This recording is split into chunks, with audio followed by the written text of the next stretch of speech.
تیسری روایت جو آگے عائشہ صدیقہ رضی اللہ عنہا نے سرکار دو عالم صلی اللہ علیہ وسلم سے روایت کی ہے، اس کے اندر ہے طاعون کے مرض کے بارے میں۔ ایک بیماری ہے وبائی، ایک جیسے اب ہمارے آج کل کے زمانے میں یہاں کورونا آ گیا تھا، اور ہمارے استاد محترم حضرت مولانا شمس الحق صاحب رحمۃ اللہ علیہ فرمایا کرتے تھے اس زمانے کا طاعون کا جو مرض ہے وہ کینسر کا عرضہ ہے جس کا کوئی علاج نہیں۔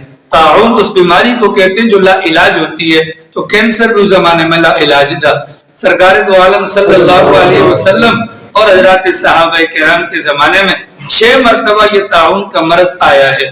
اس طاعون کے مرض کے متعلق سرکار کی تعلیمات موجود ہیں۔ 2 قسم کی باتیں ہیں، ان میں سے پہلی بات تو یہ ہے جس علاقے کے اندر بندہ موجود ہے اگر وہاں پر وبائی امراض پھوٹ پڑے، اس بندے کے لیے تعلیم یہ ہے اس بیماری سے بھاگ کر دوسری جگہ جانا جائز نہیں ہے، نمبر 1۔ نمبر 2، جو بندہ کسی اور علاقے کے اندر موجود ہے اور کسی اور جگہ پر وبائی امراض پھوٹ پڑے ہیں اس کے لیے اس علاقے میں آنا جائز نہیں ہے۔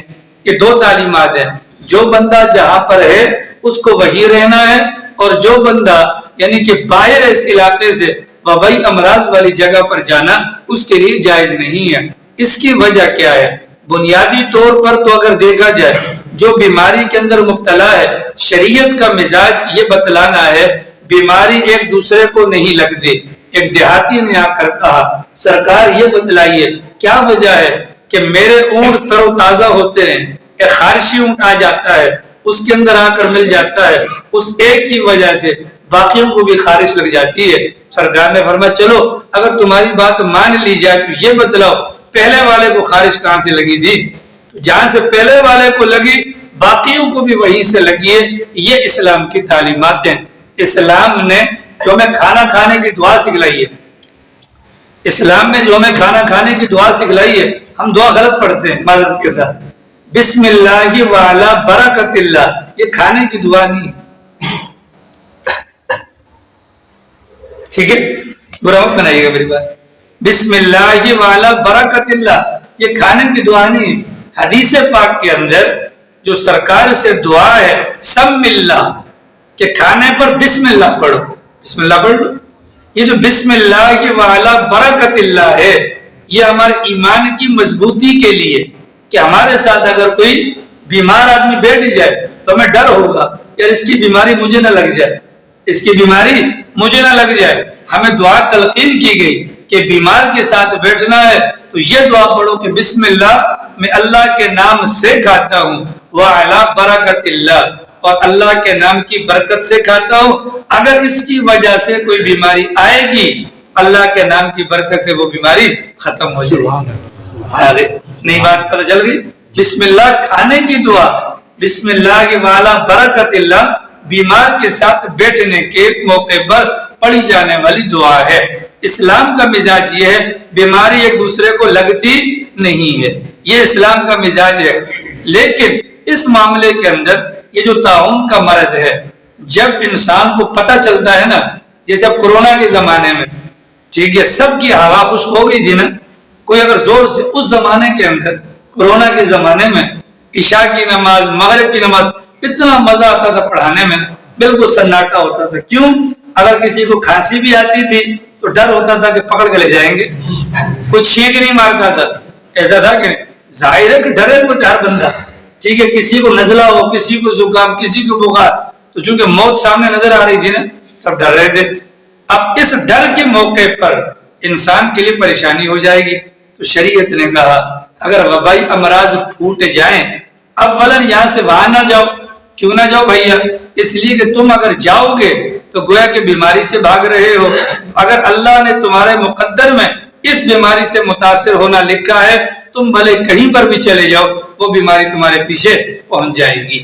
اللہ نے قرآن میں کیا کہا؟ اینما تکونوا یدرککم الموت ولو کنتم فی بروج مشیدہ، اگر تم موت سے بچنے کے لیے مضبوط قلعوں کے اندر بھی چلے جاؤ موت وہاں پر بھی پہنچ جائے گی۔ تو یہ اسلام کا مزاج ہے کہ بیماری سے بھاگ تم نہیں سکتے، کیونکہ جو مقدر ہے وہ تو ہو کر رہے گا۔ کہ پہلے زمانے کے اندر کسی بڑے آدمی کا ہاتھ دیکھ کر کسی نجومی نے کہا تھا کہ تمہاری موت ہوگی کانٹا لگنے سے. چونکہ نجومیوں کی جو باتیں ہوتی ہیں وہ ساری وہ ہوتی جو فرشتے آپس میں مذاکرہ کرتے ہیں. ایک آدھ بات فرشتے سے سن کر شیطان آ کر اپنے نجومیوں کو بتلا دیتے ہیں. پھر یہ نجومی ان باتوں میں ایک بات سچی کے ساتھ 99 جھوٹ ملا کر بیان کرتے ہیں. تو کبھی کبھی سرکار کے فرمان کے مطابق نجومی کی بات سچی بھی ہو جاتی ہے. چنانچہ نجومی نے کہا کہ تیری موت جو ہوگی وہ کس طرح ہوگی؟ کانٹا لگنے سے. بڑا آدمی تھا, اس نے اپنے لیے ایسی جگہ کا انتخاب کیا جہاں پر پھول ہی پھول ہو, کانٹا نام کی کوئی چیز نہ ہو. ٹھیک ہے, وہ تھا بیچارہ دیہاتی, بھیڑ بکریاں پالنے والا.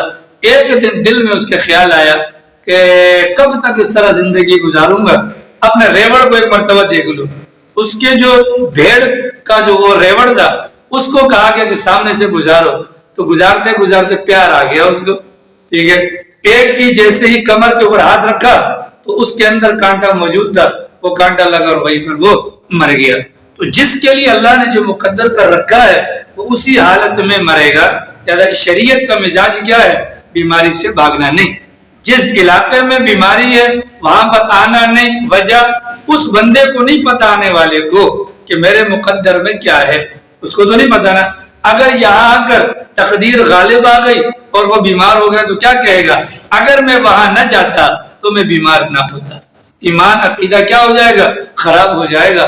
اس بنیاد پر سرکار نے فرمایا کہ جو بیماری آ جائے وہاں سے جانا نہیں اور وہاں پر آنا نہیں. اور جو بندہ اس علاقے کے اندر بیٹھا رہے اس بیماری کے ایام میں صبر کرتا ہوا. کیا صبر؟ کس بنیاد پر؟